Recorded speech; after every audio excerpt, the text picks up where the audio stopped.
आज मी बीटरूटची भाजी करणार आहे। बीटरूटची भाजी आणि अंडे करणार आणि चपाती।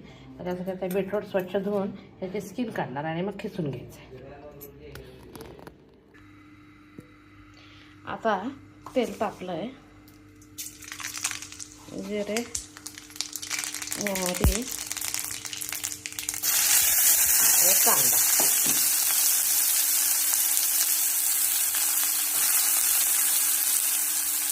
साधी सोपी हेल्दी रेसिपी।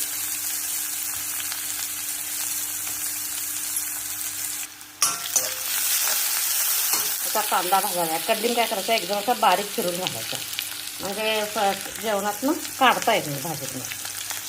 मोठी तशीच पानं असली की दिसायला छान होते, पण ते साईडला जातं, पोटात जाते, म्हणून हे करायचं।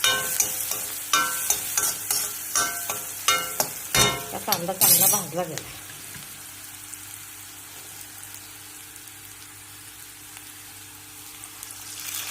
अंडी 1-2 मिनिटं भाजली।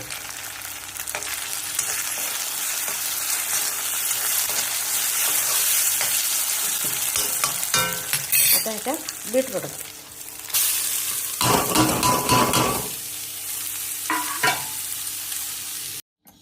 आता आया चपातीची कणिक म्हणून घ्यायची, म्हणजे मैद्याची असले तर परत वापरायला येत नाही।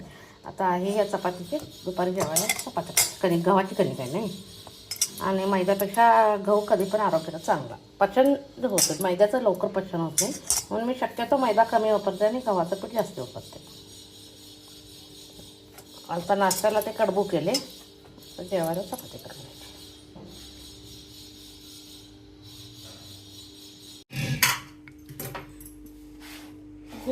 बीटरूटच्या भाजीबरोबर फुलकी केल्यात मी। संध्याकाळी आम्ही घरी हे करतो, डबा वगैरे काय नसतं, बीट तेलाचं करतो।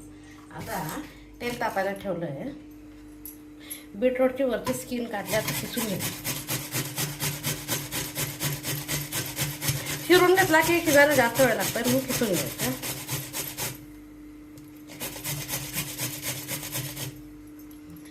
तेल तापेपर्यंत हे खिसून झालं आहे, आता एवढं राहतं, हे येत नाही काढे, सोडून देते।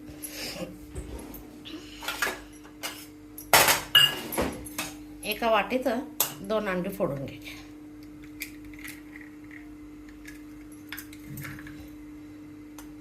बीटरूटची भाजी आणि चपाती। आज रात्री आमचं जेवण लाईट असतं, थोडंसं मीठ, तेल तापू दिले।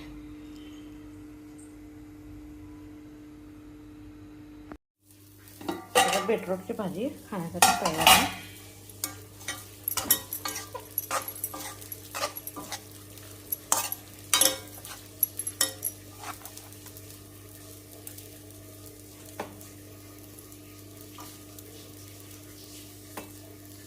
बीटरूटची भाजी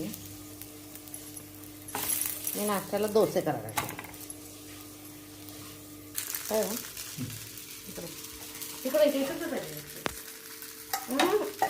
माझ्या साईडला ते दाखव